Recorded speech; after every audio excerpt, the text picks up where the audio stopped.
మీరు కాంగ్రెస్ లోకి వెళ్లే ముందల జంప్ అయ్యే ముందల మీరు ఒక పదం వాడారు, కాంగ్రెస్ లోకి జంప్ అయ్యే సమయంలోని.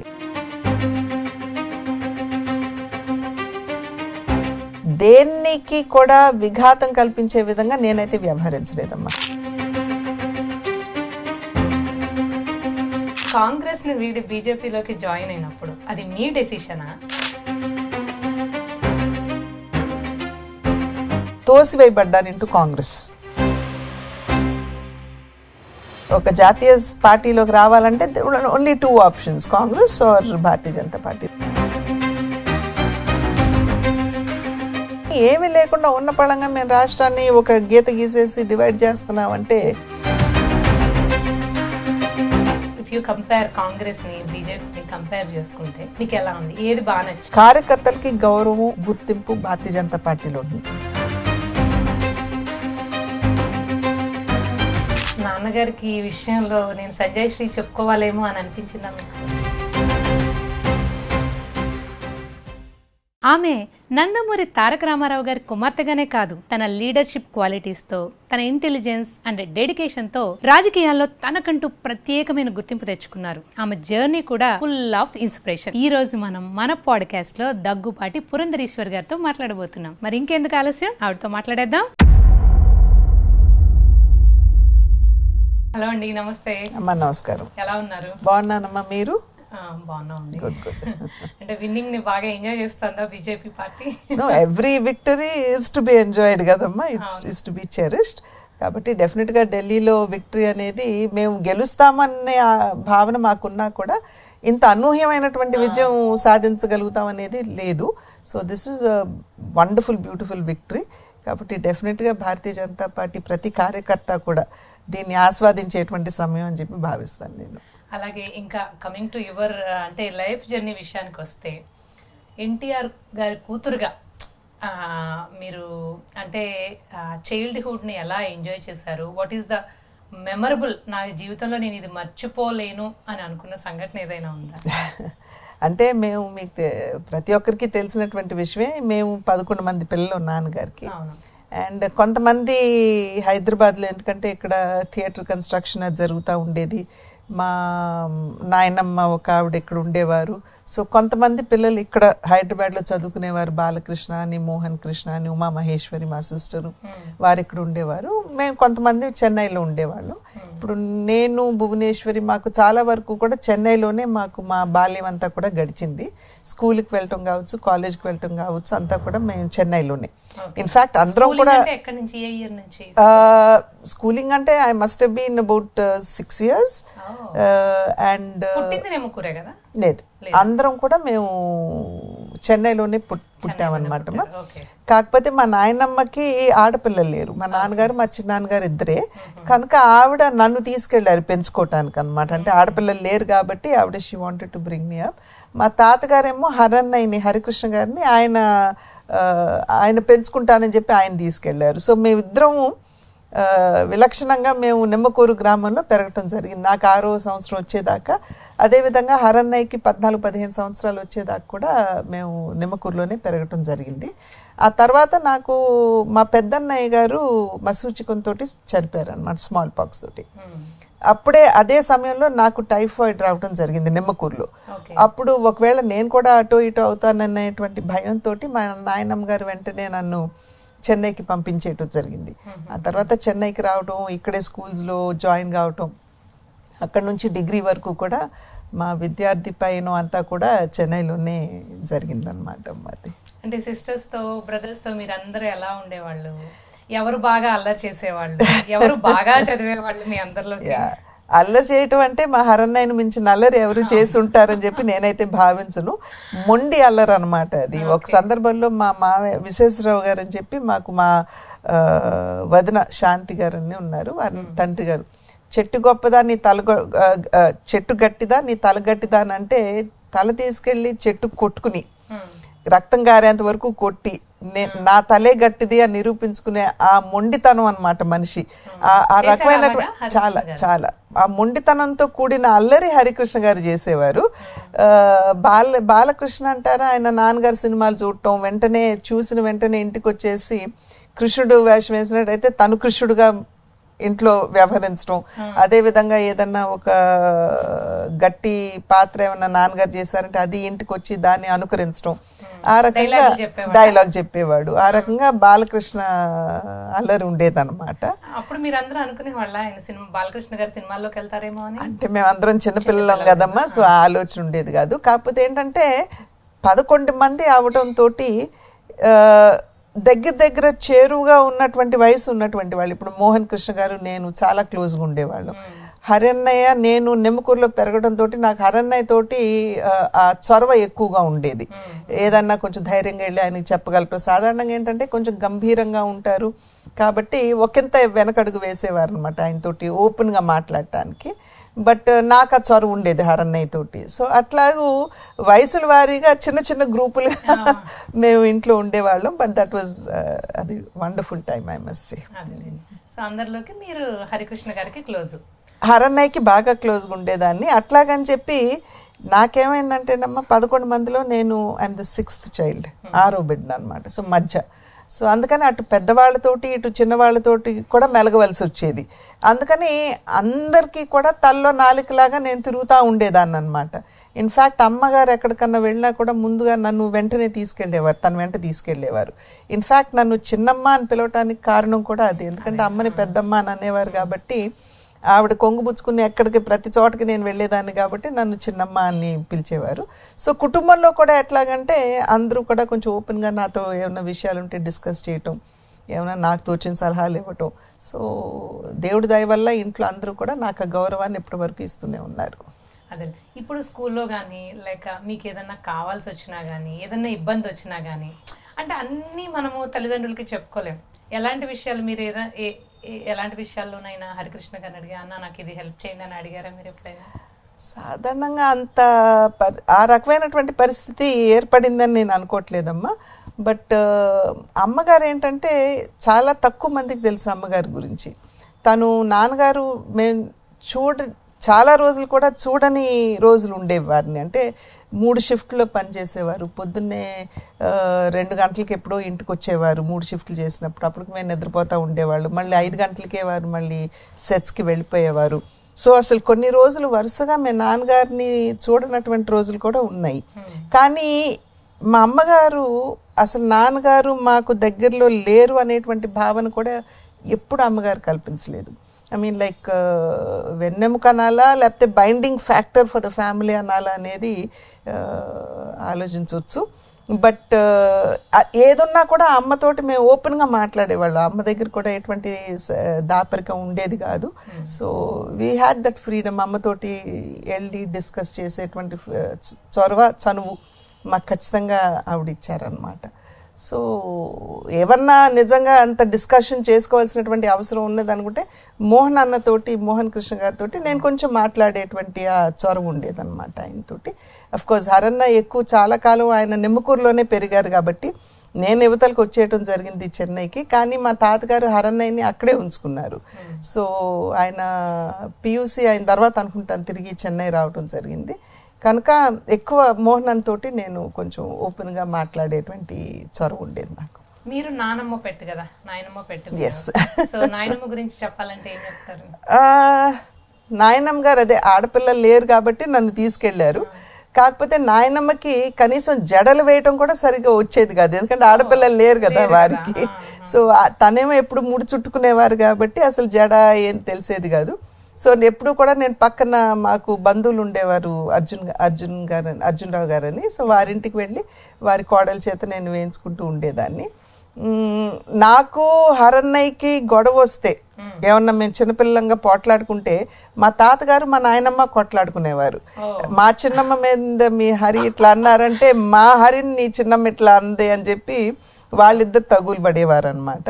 సో అమ్మ చెన్నైలో ఉన్న అమ్మని మరిపించేటువంటి ప్రేమ ఖచ్చితంగా నాయనమ్మ నాకు ఇచ్చారని చెప్పి నేను నాయనమ్మ చేసిన వంటల్లో మీకు బాగా నచ్చేది ఏంటి? అంటే చిన్నతనం కదమ్మా, యాక్చువల్లీ గుర్తులేదు కానీ రుచికరంగానే ఉండేది వారు చేసిందంతా కూడా అన్నమాట. సో మీరు చెన్నైతో కంపేర్ చేస్తే నిమ్మకూరు బాల్యం మీకు బాగుంది అనిపించిందా, చెన్నై బాల్యం బాగుంది అనిపించిందా? 2 డిఫరెంట్ స్టేజెస్ మనం కంపేర్ చేయలేమమ్మా. యాక్చువల్లీ చిన్నప్పుడు నేను చాలా చిన్నపిల్లని కాబట్టి ఆ గారాభం, ప్రేమ, అంతా కూడా నాయనమ్మ తాతగారు చూపించేవారు. కానీ వన్స్ మనం ఆ స్కూల్కి వచ్చిన తర్వాత ఆ ఫ్రెండ్స్కి మనం బాగా క్లోజ్ అవుతాం. సో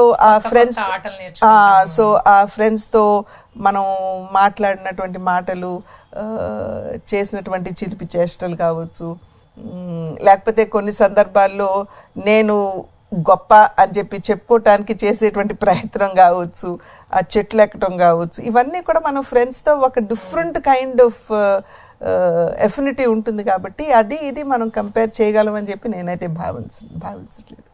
ఇప్పుడు స్టడీస్ వచ్చేటప్పటికి మీరు లిటరేచర్ ఇన్ జమాలజీ కదా? బిఏ లిటరేచర్ అమ్మా, ఇంగ్లీష్ లిటరేచర్ చేశాను, డిప్లొమా ఇన్ జమాలజీ చేశాను. డిప్లొమా ఇన్ జమాలజీ చేశారు కదా. సో మీరు ఎప్పుడైనా అంటే ఆ చదువుకున్న ఆ ప్రభావం కానీ మీ వ్యక్తిత్వాన్ని ఏ విధంగా ప్రతిబింబించిందని మీరు అనుకుంటారు?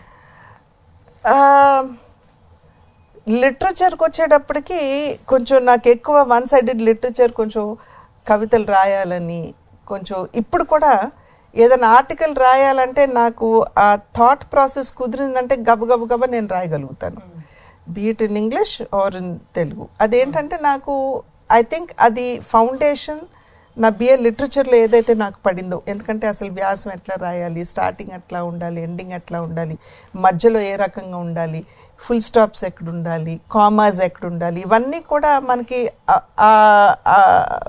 లిటరేచర్ చదువుతున్నప్పుడు ఆ తర్ఫీదు మనకి ఇస్తారు. సో డెఫినెట్గా ఇప్పుడు నేనేమన్నా ఒక ఎస్ఏ అన్నా ఏమన్నా రాసుకోవాలి అని అంటే నాకు ఆ కాన్సన్ట్రేషన్ 3 కుదిరిందంటే ఇంకా కూర్చొని గబగబా రాయగలను. I don't need time. కాకపోతే ఆ కాన్సన్ట్రేషన్ రావాలి, ఆ ఇన్స్పిరేషన్ రావాలి. జమాలజీ అంటారా, జమాలజీ చేసిన తర్వాత ఏ వజ్రం కూడా, ఏ రత్నం కూడా మనకి నిజమైనటువంటి సాటిస్ఫాక్షన్ ఇవ్వదు. ఎందుకంటే కలర్ అంటాము, సైజ్ అంటాము, ఇంక్లూజన్ అంటాము. సో దాన్ని బట్టి మనకి తొందరగా ఏ స్టోన్ కూడా మనకి ఆ సాటిస్ఫాక్షన్ ఇవ్వదు. అటువంటి సందర్భంలో మా వారు నవ్వుతూ ఉంటారు, ప్రతి మహిళ కూడా జమాలజీ చేయాలి అని. ఎందుకంటే జమాలజీ చేసిన తర్వాత ఏ స్టోన్ నన్ను సాటిస్ఫై చేయనటువంటి సందర్భంలో త్వరగా వెళ్ళి నగలు కొనుక్కునేటువంటి పరిస్థితి లేకుండా పోయిందనమాట.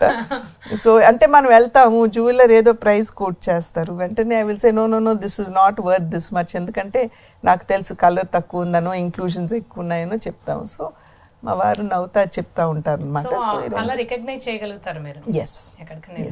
సో అందుకని మీరు పెద్దగా అయితే స్టోన్వి, ఈ దీనికి సంబంధించిన రత్నాలు, పగడాలు, వీటికి సంబంధించిన కొనరు అయితే అంటే తక్కువ. పిల్లలు ఉన్నారు కదమ్మా, సో వాళ్ళకి ఖచ్చితంగా వాళ్ళకి ఇంట్రెస్ట్ ఉంటుంది. ఇప్పుడు నేను ప్రతిసారి గోల్డ్ అని అంటే అది హెవీగా ఉంటుంది, డెలికేట్గా అనిపించదు. సో అందుకని పిల్లలు ఇష్టపడరు తొందరగా. బట్ డెఫినెట్గా ఏంటంటే సాటిస్ఫాక్షన్ అనేది విత్ కలర్డ్ స్టోన్స్ జమాలజీ చేస్తే చాలా చాలా కష్టం. అవును, మీరు బుక్ రాశారు కదా, నేను ఇన్ క్వెస్ట్ ఆఫ్ యూటోపియా అన్నది నేను రాసిన పుస్తకం కాదమ్మా, నేను ఇచ్చినటువంటి స్పీచ్ల యొక్క సంకలనం అన్నమాట అది. సో అది రాయాలని మీకు ఎందుకు అనిపించింది? అంటే నేను యాజ్ అ మినిస్టర్, నేను దగ్గర ఒక 7 years నేను మినిస్టర్గా, సెంట్రల్ మినిస్టర్గా బాధ్యత నిర్వహించినటువంటి సందర్భంలో చాలా చోట్లకి నన్ను ఇన్వైట్ చేసేవారు అక్కడ స్పీచెస్ ఇవ్వడానికి. వేరు టాపిక్స్ మీద, అంశాల మీద వచ్చి మాట్లాడమని చెప్పేవారు. సో ఒక రకంగా ఒక పెద్ద వైడ్ రేంజ్ ఆఫ్ సబ్జెక్ట్స్ మీద నేను మాట్లాడటం జరిగింది. సో అందుకని అవన్నీ కూడా సంకలనం చేసి ఒక బుక్ లాగా తీసుకురావడం జరిగిందనమాట, ఇన్ క్వెస్ట్ ఆఫ్ యూటోపియా అని. అవును, మీరు బిఏ లిటరేచర్ తీసుకోవడానికి నాన్నగారి ప్రమేయం ఏమైనా ఉందా, మీ అంతటా మీరే తీసుకున్నారా? ఫ్రాంక్గా చెప్పాలంటే నేను ఆంథ్రపాలజీ చేయాలనుకున్నాను. ఆంథ్రపాలజీ చేయాలనుకుంటే అప్పట్లో ఆంథ్రపాలజీ అన్న సబ్జెక్ట్ మీద ఎవరికి కూడా అంత అవగాహన లేదు. అంటే నేను వింటూ ఉండేదాన్ని మా ఫ్రెండ్స్ దగ్గర, తర్వాత వాటి గురించి కొంచెం వాళ్ళు మాట్లాడటం, కాబట్టి ఆ ఇంట్రెస్ట్ మనకి డేట్స్ అంటే పురాతనమైనటువంటి వాటన్నిటికీ కూడా డేటింగ్ ఇవన్నీ చేసేటువంటి ఒక టెక్నాలజీ ఉంటుంది కాబట్టి అది ఒక రకమైనటువంటి ఇంట్రెస్ట్ కలిగింది నాకు. అప్పుడు ఆంథ్రపాలజీ అని అన్నప్పుడు నాన్నగారు కానీ అమ్మ కానీ, అప్పట్లో సబ్జెక్ట్ వైజ్ అమ్మకి అవగాహన లేదు, నాన్నగారికి ఏంటంటే ఆడపిల్ల కదా, ఆంథ్రపాలజీ అంటే కొంచెం ఎక్కువ టూర్లు చేయాలి, బయటకు వెళ్ళాలి, తిరగాలి, సో ఆడపిల్లని పంపించడం ఇష్టం లేక నాన్నగారు ఒప్పుకోలేదన్నమాట. ఈలోపు నాన్నగారికి కొంచెం నన్ను సివిల్స్కి పంపించాలి అనేటువంటి ఆలోచన ఉండేది.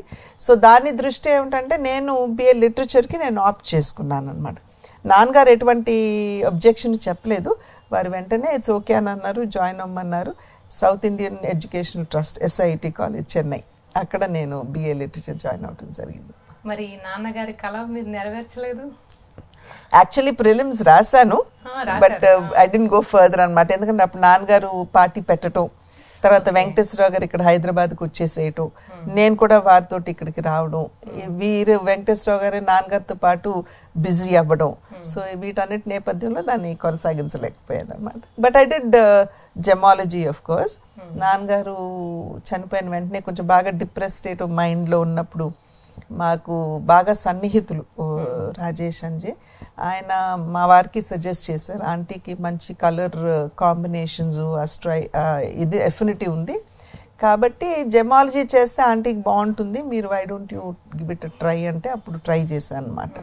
కాకపోతే ఏంటంటే 3 నెలలు వెళ్ళి బాంబేలో ఉండాల్సి వచ్చింది టు డూ మై ప్రాక్టికల్స్ అన్నమాట. ప్రాక్టికల్స్ మనం బయట ఉండి చేయలేము, ఎంత స్టడీ మనం ఆన్లైన్ చేసినా ప్రాక్టికల్స్ అనేవి అక్కడికి వెళ్ళి చేయాలి, ఎందుకంటే రాళ్ళు వాళ్ళు ఇస్తారు, అవన్నీ మనం టెస్ట్ చేయటం అవన్నీ చేయాలి. ఆ సందర్భంలో అది ఎంత కష్టమో మహిళకి, అంటే ఇల్లు వదిలేసి పిల్లలను వదిలేసి 3 నెలలు వెళ్ళి తెలియని చోట ఉండటం అనేది ఎంత కష్టమో అర్థమైంది. నేను ఒక్కదాన్నే ఉన్నాను, హోటల్లో ఉన్నాను. సో అప్పుడు నేను హైదరాబాద్కి వచ్చిన తర్వాత Hyderabad Institute of Gem and Jewellery అని మేము స్టార్ట్ చేయడం జరిగింది అనమాట. So it is still there.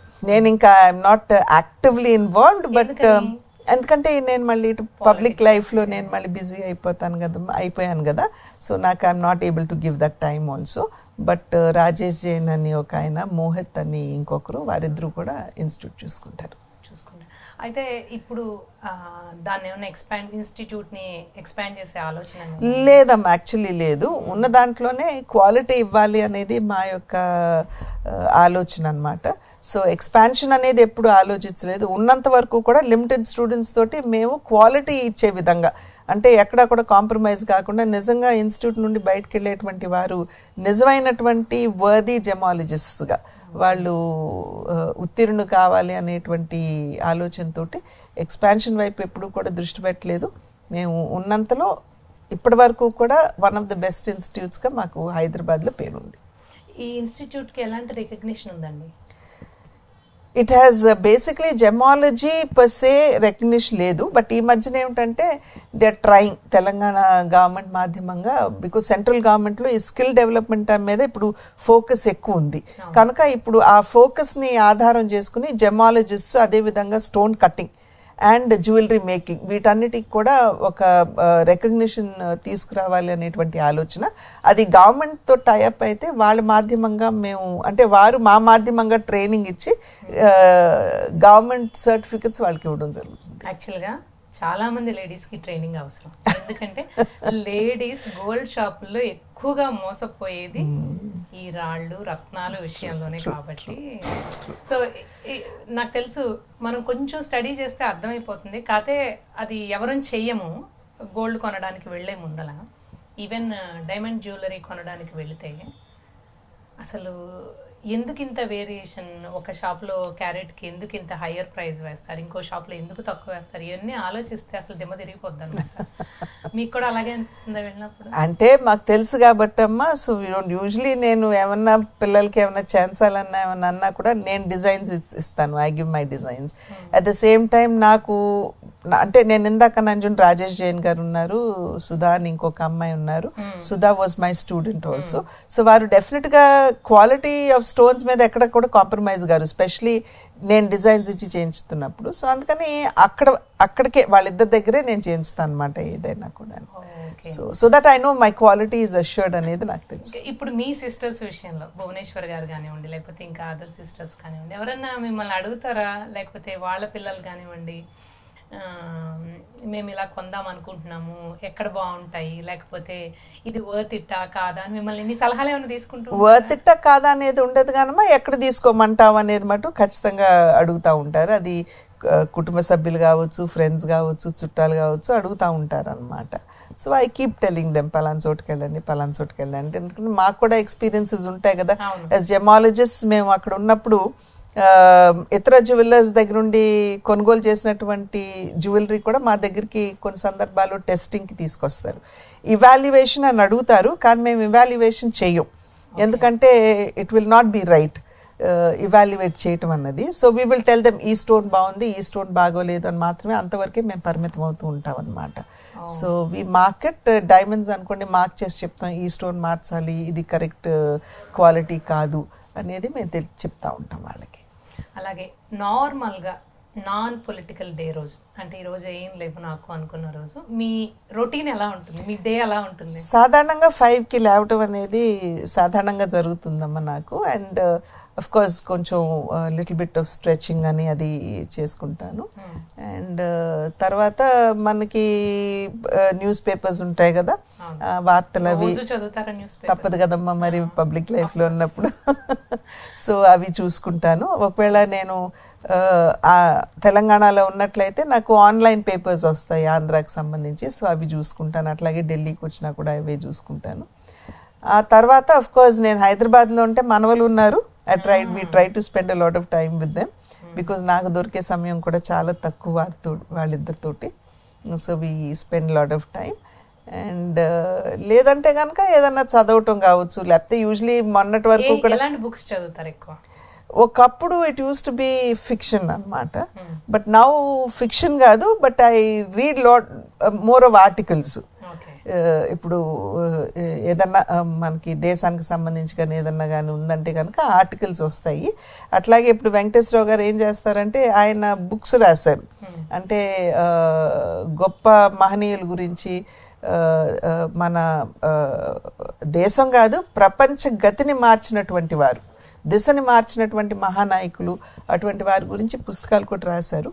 వారు ఏంటంటే రోజు పొద్దున్నే ఒక మహనీయుడి గురించి కావచ్చు, లేకపోతే ఒక అంశాన్ని తీసుకుని ఆయన క్లుప్తంగా నాకు వివరణ పెడుతూ ఉంటారనమాట. సో పొద్దున అది కూడా ఒకసారి చదువుకోవటం అనేది. సలహాలు ఇస్తుంటారా, వర్డింగ్ ఇలా ఉంటే బాగుంటుంది, ఇలా రాస్తే బాగుంటుంది అని? ఎప్పుడన్నా నాకు అనిపిస్తే నేను డెఫినెట్ గా చెప్తూ ఉంటాను అనమాట ఆయనకి. సో ఆ రకంగా ఎప్పుడు సంకోచించలేదు. ఆయన కూడా is very open to it అనమాట. సో ఆ రకంగా ఉంటుంది. బట్ పొద్దున్నే ఆయన పంపించే ఆ చిన్న చిన్న ఆర్టికల్స్ ఏవైతే ఉంటాయో నాకు బాగా పనికొస్తాయి, ఎందుకంటే నాకు కూడా అవగాహన పెంచుకునేటువంటి అవకాశం ఉంటుంది. సో ఆ రకంగా జరుగుతుంది. అలాగే మీ పొలిటికల్ జర్నీలో కూడా ఆయన ఏమైనా సలహాలు ఇస్తుంటారా మీరు మాట్లాడినప్పుడు? కానీ ఒకవేళ ఏదైనా ప్రెస్ మీట్ మొదట్లో చెప్పేవారమ్మా. నేను ఫస్ట్ పబ్లిక్ లైఫ్లోకి వచ్చినప్పుడు బహుశా నువ్వు ఇట్లా మాట్లాడి ఉండాల్సింది కాదేమో, ఇట్లా మాట్లాడవలసిందేమో, లేదా నేను ఇట్లా అనుకున్నానంటే కాదు అట్లా అయి ఉండొచ్చు కదా, ఈ రకమైనటువంటి సలహా సూచనలు ఇచ్చేవారు. కానీ పోను పోను పోను నెమ్మదిగా ఏమిటంటే ప్రధానికి స్పూన్ ఫీడింగ్ ఉండకూడదు అన్నట్టుగా he lets me be by myself. ఇప్పుడైతే అసలు దేంట్లోనూ ఇన్వాల్వ్ కాదు, నేను అడిగితే తప్ప. నాకు కొంచెం దీంట్లో నాకు సలహా కావాలి, how do I do it అంటే తప్ప. అదర్వైజ్ ప్రతిసారి కూడా నా ఎలక్షన్ వరకు ఆయన ఇన్వాల్వ్ అవుతారు, because that is very important, election management అదంతా. వన్స్ ఎలక్షన్ అయిపోయిన తర్వాత he doesn't interfere in anything అనమాట. సో ఆ రకమైనటువంటి ఫ్రీడమ్ సపోర్ట్ ఎప్పుడు కూడా ఆయన ఇచ్చారు. భార్యాభర్తలు అంటే చిన్న గొడవ లేకపోతే ఆర్గ్యుమెంట్ రాని ఫ్యామిలీ అనేది భూమి మీద ఒక్కరు కూడా ఉండదు. రైట్. మీకు ఎప్పుడైనా ఆయనతో ఏ విషయంలో ఎక్కువగా ఆర్గ్యుమెంట్ వస్తుంది? ఏదో ఒక రాదని మాత్రం నో రాదని నేను అంటలా. ఇన్ఫాక్ట్ మేము ఇద్దరం కలిసి కూర్చుంటేనమ్మా inevitably we end up in argument because ఇద్దరు అభిప్రాయాలు ఒకే రకంగా ఉండవు కదా. వారిది ఒక రకంగా ఉంటుంది, నాది ఒక రకంగా ఉంటుంది. So we always end up in arguments. కాకపోతే ఆ ఆర్గ్యుమెంట్ ని మనం మన జీవితాన్ని నెగటివ్ గా ప్రభావితం చేసే విధంగా కాకుండా ఎక్కడ కట్ చేసుకోవాలన్నది డెఫినెట్ గా వారికి తెలుసు, నాకు తెలుసు. So it's a give and take అన్నమాట బిట్వీన్ అస్. సో ఎవరు గెలుస్తారు ఆర్గ్యుమెంట్ లో? ఆయన ముండే, నేను ముండే. అలిగారు ఎప్పుడైనా? అలుగుతుంటారు? ఆఫ్ కోర్స్ అలగటం అంటూ లేదమ్మా. బట్ నాకేంటంటే వెంకటేశ్వరరావు గారికి ఊరికినే కోపం వస్తుంది, ఊరికినే తగ్గిపోతుంది. సో ఆయన కోపం ఏంటంటే క్షణికమే.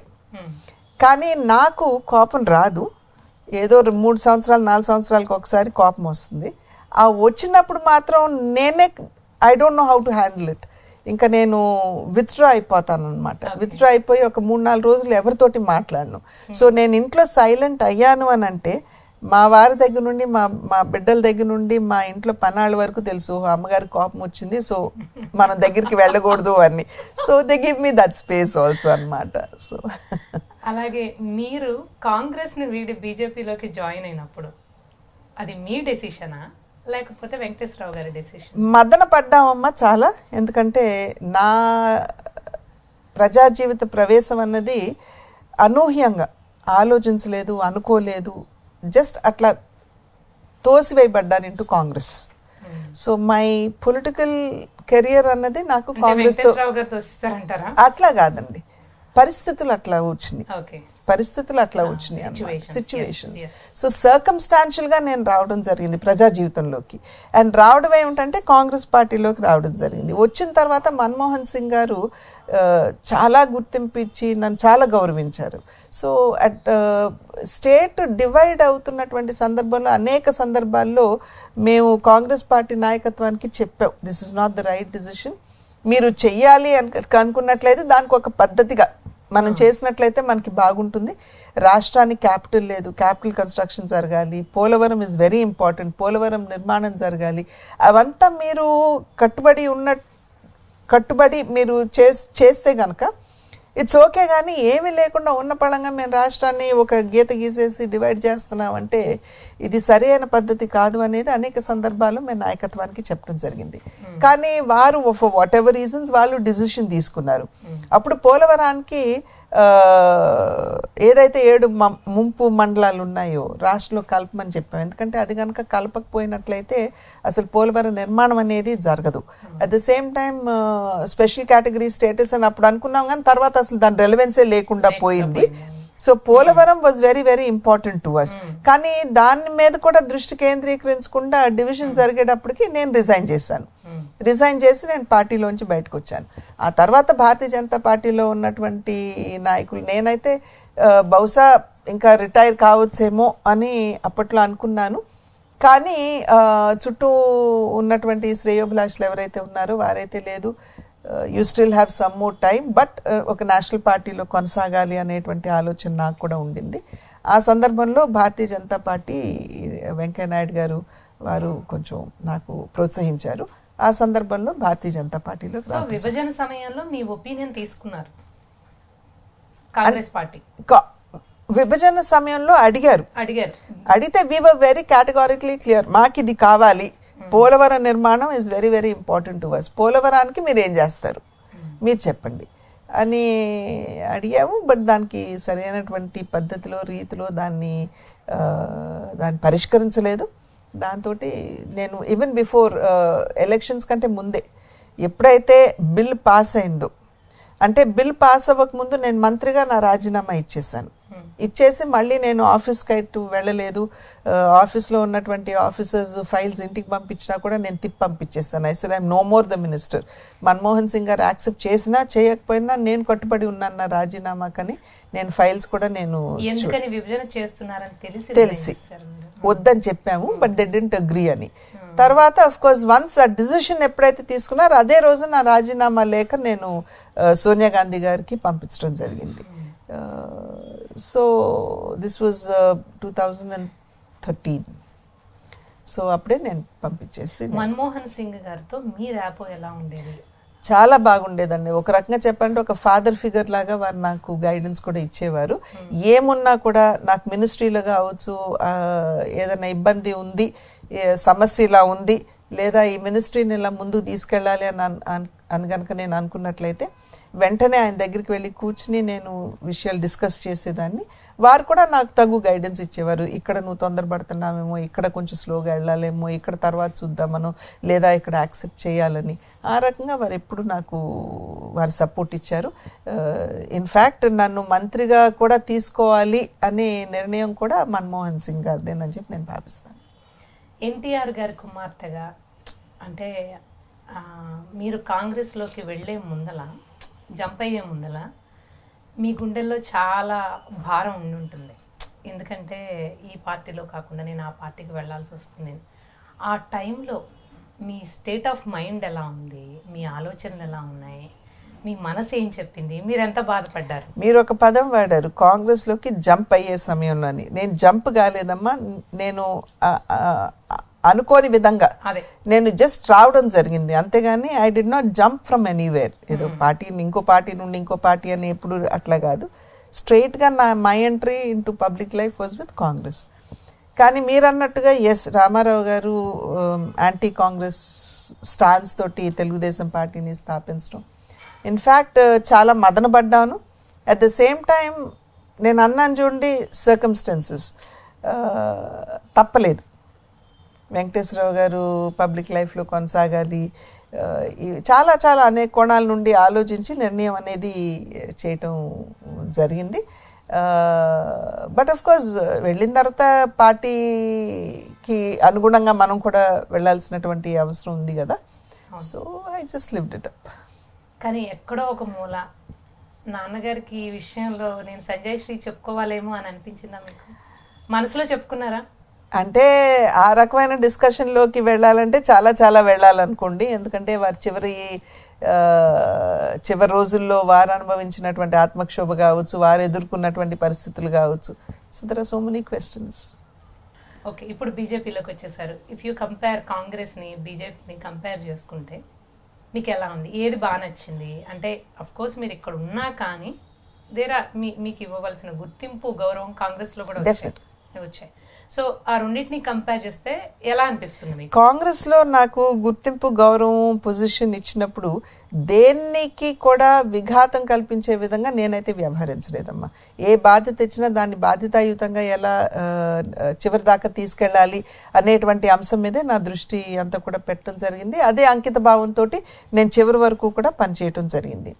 భారతీయ జనతా పార్టీలో అంటారా, ఇప్పుడు చాలా డిసిప్లిన్ ఉండేటువంటి క్రమశిక్షణకి పెద్దపీట వేస్తుంది party.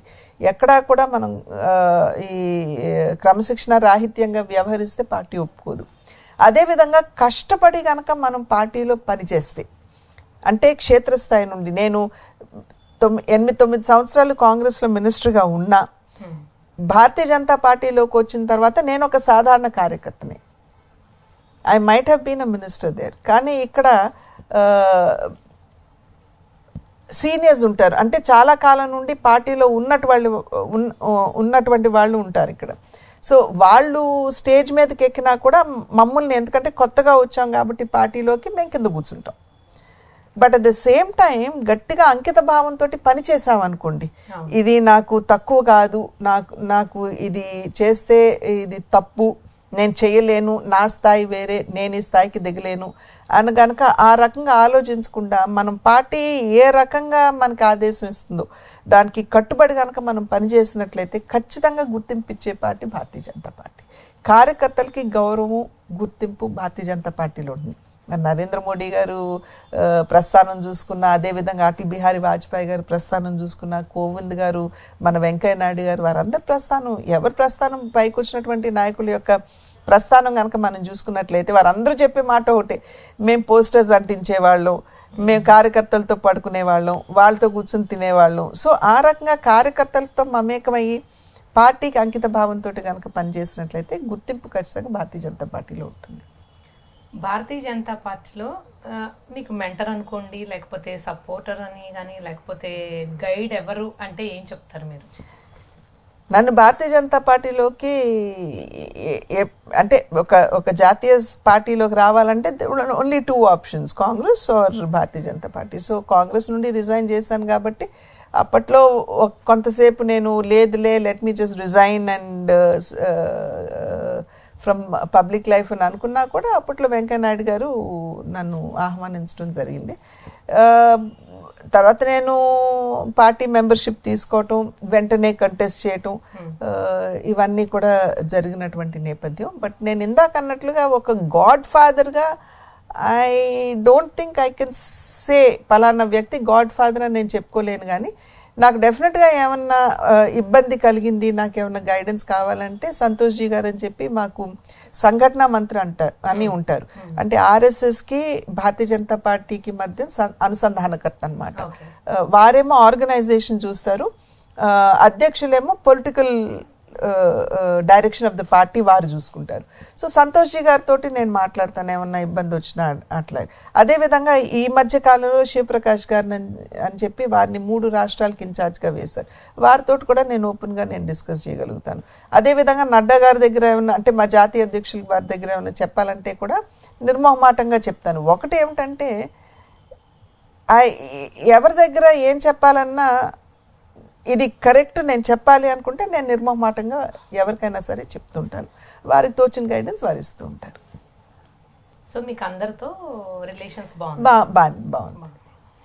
Like I said, no expectations, no selfishness. So అందరు కూడా దాన్ని గౌరవిస్తారు అనుకుంటున్నాను నేను. అవును, ఇప్పుడు 2024లో అంటే కాంగ్రెస్లో ఉన్నారు కదా వెంకటేశ్వరరావు గారు? లేరా 24 బిఫోర్ ఎలక్షన్? 2019లో మా అబ్బాయి యాక్చువల్లీ కంటెస్ట్ చేయాలని చెప్పి అనుకున్నాడు పర్చూర్ నియోజకవర్గం నుండి. అయితే ఆయనకేమో హీజ్ యుఎస్ సిటిజన్ అనమాట. సో అందుకని చెప్పి సిటిజన్షిప్ ఆయన ఒక సంవత్సరం ముందు నుండే ఆ సిటిజన్షిప్ ప్రాసెస్ అంటే యుఎస్ సిటిజన్ వదిలేసుకుని ఇండియన్ సిటిజన్షిప్ తీసుకోవాలని అనుకుంటే అది సంవత్సరం నుండి చేస్తున్నాడు. కానీ అది ఎందుకనో ఆ ఎలక్షన్ టైంకి ఫ్రక్టిఫై కాలేదు. అప్పుడు బై ఫోర్స్ మా వారు రావాల్సి వచ్చింది. ఎందుకంటే హితేష్కి కుదరలేదు కాబట్టి మీరు అప్పటిదాకా ఉంటే ఈయనకి ఎప్పుడైతే సిటిజన్షిప్ వస్తుందో Indian citizenship he can contest again అనేటువంటి ఆలోచనతో వెంకటేశ్వరరావు గారు వచ్చారు. కానీ ఎలక్షన్స్ అయిన వెనువెంటనే వారు హీ వాజ్ ఐదర్ డిసెన్చాంటెడ్ ఆర్ ఆయనకి వాట్ ఎవర్ ఇట్ ఈస్ ఆయన అండ్ మా అబ్బాయి ఇద్దరు కూడా నిర్ణయం తీసుకోవడం జరిగింది దట్ వైఎస్ఆర్సీపీలో కొనసాగమని. సో వారు అప్పుడు స్టెప్ అవుట్ అయ్యారు. అంతకుముందు ఏంటంటే ఎవరు అంటే నేను ఒక పార్టీలో అబ్బాయి ఒక పార్టీలో ఉండటం కరెక్ట్ కాదు, ఎవరన్నా ఒక్కళ్ళు మనం కొంచెం వెనక్కి తగ్గాలి కదా అని అనుకున్నప్పుడు నేను తగ్గుదాం అనుకున్నాను. ఎందుకంటే I have had enough journey in political life, ఆయనకి ఫ్యూచర్ ఉంది కదా అని. బట్ ఎప్పుడైతే వాళ్ళిద్దరూ ఈ డిసిషన్ తీసుకున్నారో ఇమ్మీడియట్లీ నేను అప్పుడు యుఎస్లో ఉన్నాను. వెంటనే నాకు ఫోన్ చేసి అన్నారు, బాబు చెప్పాడు, అమ్మ నేను పాలిటిక్స్లో కొనసాగటం లేదు, సో నువ్వు తొందరపడి రిజైన్ చేస్తావు, don't do it, you are going to be there అని చెప్పి డిసిషన్ తీసుకోవటం జరిగింది. ఇక్కడ ఏంటంటే ఏదైనా డిసిషన్ చేయాలంటే ఫ్యామిలీ అందరం కూడా చర్చించుకుని సాధారణంగా డిసిషన్ చేసుకోవటం అనేది మాకు కొంచెం అలవాటు. ఇందాక మీరు చెప్పినట్టుగా మీ వారు కాంగ్రెస్లో ఉండడం, మీరు బీజేపీలో ఉండడం, ఎప్పుడైనా మీ ఇద్దరి మధ్య పార్టీల పరంగా ఆర్గ్యుమెంట్ వచ్చేదా? నేను చెప్పాను కదమ్మా, జస్ట్ ఎన్నికల ముందు ఈ డిసిషన్ జరిగింది, ఎన్నికలు అయిపోయాయి, వెంటనే he stepped out of it అనమాట. So they was no actually ఆ రకమైనటువంటి కన్ఫ్రంటేషన్ అది ఎప్పుడూ లేదు. చర్చించినప్పుడు మాత్రం హితేష్ కోసం నేను వెళ్లాల్సిన పరిస్థితి ఏర్పడింది అనేది వారు క్లారిటీతో చెప్పినటువంటి మాట. ఎందుకంటే నాకు somehow I had my reservations ఆయన వైఎస్ఆర్సీపీలోకి వెళ్ళటం అనేది. బట్ ఆయనేమో లేదు, నేను హితేష్ కోసం, హితేష్ వచ్చేంత వరకే అనేది వారు చెప్పడం జరిగింది. ఆ తర్వాత పరిణామాలు నేను ఇందాక చెప్పాను కదా. అవును, ఇప్పుడు మరి హితేష్ ఫ్యూచర్ ప్లాన్స్ ఏంటి? అంటే ఇంకా ప్రస్తుతానికి పాలిటిక్స్ కి బ్రేక్ వేసారా, లేకపోతే ఫ్యూచర్ లో చాలా? అది మేము ఎప్పుడు కూడా మా అభిప్రాయాలు పిల్లల మీద ఎప్పుడు రుద్దలేదమ్మా. అండ్ బాబేమో ఇప్పుడు బిజినెస్ లో ఉన్నాడు, ఆయన బిజినెస్ ఆయన చూసుకుంటున్నాడు. If he so desires we leave it to him. But ఎప్పుడు కూడా ఎంతవరకు కూర్చుని చర్చించడం అనేది దీని మీద జరగలేదు. పొలిటికల్ ఎంట్రీ గురించి. ఎస్. సో బిజినెస్లో ఉన్నారు కదా, బిజినెస్కి సంబంధించి అయినా ఎప్పుడన్నా హితేష్ గారు మిమ్మల్ని ఏమైనా సలహాలు అడుగుతూ ఉంటారా?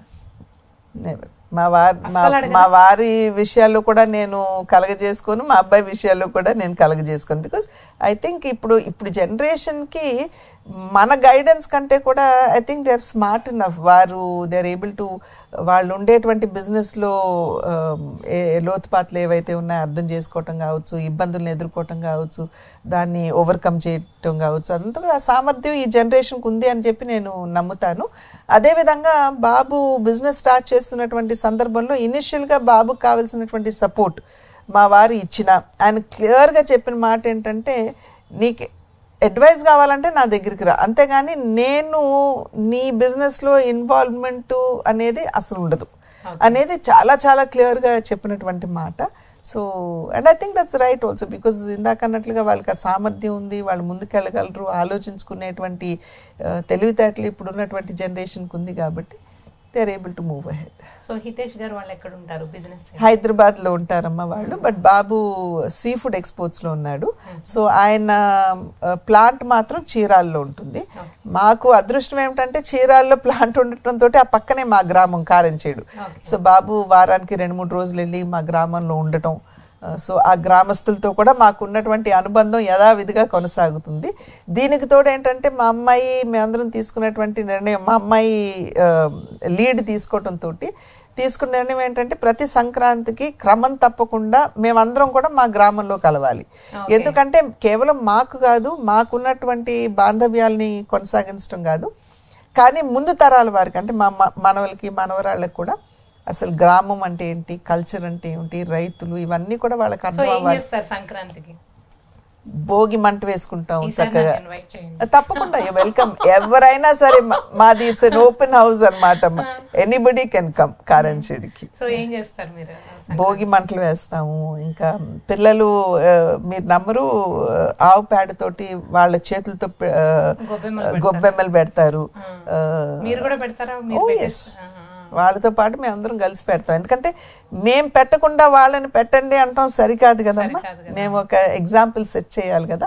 ఇనిషియల్గా అని అన్నా కూడా మా అమ్మాయి నవ్వేది, ఏం పర్వాలేదే డెటాల్తో చేతులు గడుగుతాను పెట్టండి అని. ఎందుకంటే వాళ్ళకి అలవాటు అవ్వాలని, ఆ ఆచారం అనేది అలవాటు అవ్వాలని. హరిదాసులు వస్తారు, వాళ్ళకి బియ్యం ఇవ్వడం, బట్టలు ఇప్పించడం, ఇవన్నీ కూడా పిల్లల చేత చేస్తాం. భోగిపళ్ళు, చంటి పిల్లలు అయితే భోగిపళ్ళు పోసేవాళ్ళం.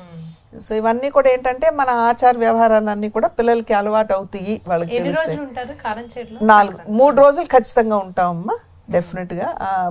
భోగి పండుగ ముందు రోజు వస్తారు, భోగి మంట వేయాలి కదా, అండ్ కనుమ రోజు కూడా ఉంటారు, ఎందుకంటే విందు వినోదం ఉంటుంది కదా ఆ రోజున. అది చూసుకున్న తర్వాత ఎవరికి వాళ్ళు వెళ్తారు. థ్యాంక్ యూ సో మచ్ అండి. This is Anusha signing off. See you next time.